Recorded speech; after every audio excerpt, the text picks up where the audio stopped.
Какво представлява парниковият ефект? По дефиниция, парниковият ефект е процесът, при който топлината се задържа близо до повърхността на Земята от газове. Представете си тези газове като одеяло, което обгръща нашата планета и помага да се поддържа по-топла температура, отколкото би била иначе.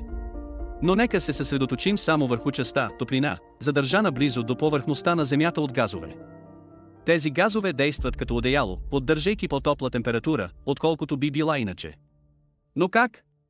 Парниковият ефект поддържа Земята топла и обитаема, като задържа част от енергията на Слънцето чрез газове като въглероден диоксид и метан. Този естествен процес е жизнено важен за живота, тъй като предпазва планетата от прекомерно изстудяване. Въпреки това, прекомерното количество от тези газове може да задържи допълнителна топлина, което прави Земята по-топла, отколкото трябва да бъде. Това води до проблеми като повишаване на морското равнище, по-силни бури и промени в климатичните модели.